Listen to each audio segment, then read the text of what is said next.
Attorney General Jeff Sessions speaks about domestic security in New York on November 2, 2017 in New York City.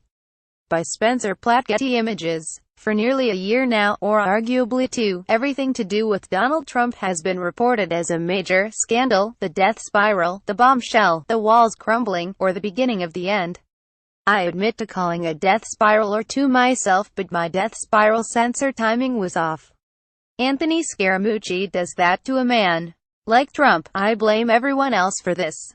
Everyone around me is freaking out, so I have to join in sometimes.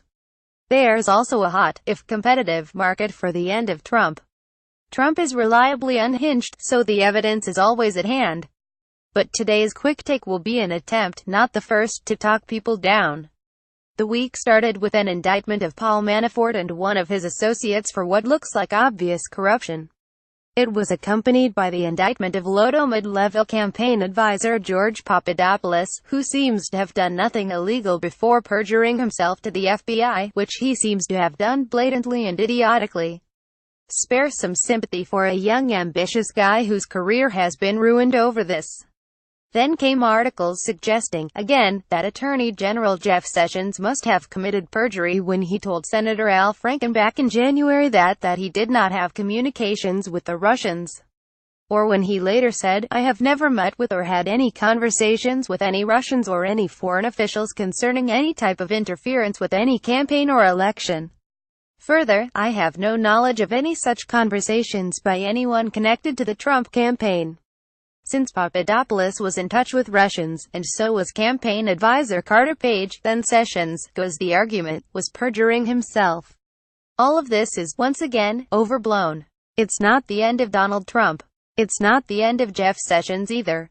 And it shouldn't be. At least not over this. Trump has many fights left to fight, and if there's evidence that he colluded with Russia in any meaningful way, it has yet to emerge in anything like the form that people once seemed to expect. Trump could be ousted from office for all sorts of reasons, including that of losing his sanity altogether, a risk that on some days seems acute, but coordination with Moscow seems less and less likely to be the reason, not more so. Obstruction of justice remains a greater threat. But let's go to Jeff Sessions. Yes, Sessions heard, and shot down, a suggestion from Papadopoulos of setting up a meeting between Trump and Putin, something that obviously wouldn't be secret were it to take place. It's hardly a discussion of interference.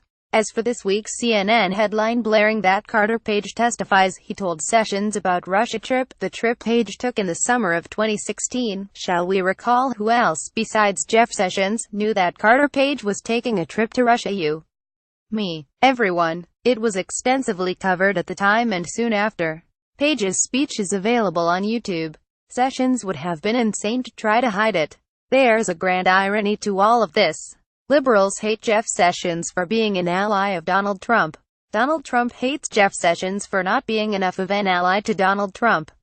If the ruckus that liberals raise manages to get Sessions to resign or be fired, the person happiest about it will be Donald Trump.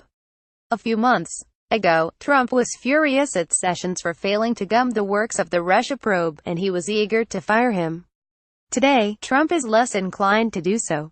He knows that Breitbart and the deplorables would hate that, as would congressional Republicans. But Trump wouldn't miss Sessions if he were gone. He could install someone who's much more inclined to be a corner-cutting crony, someone like Chris Christie, or worse. Sessions is partisan and conservative, and he was stained by his repeated passivity toward Trump in defending the independence of James Comey. But he basically plays by the rules. People don't seem to consider how much worse things could be if he were replaced. Meanwhile, we see Trump weathering new developments in his reliable no-puppet-your-puppet style. As Manafort's indictment has hit the news, Trump has been tweeting about how the real crooks are the other side, pointing to the deleted emails, uranium, Podesta, the server, plus. That's less the of Trump being forced out of office than Trump being Trump. Be prepared for 3 more years of this. Maybe more. More unnerving is that Trump has been asking the justice system to become an arm of partisan warfare and aim itself at Trump's enemies.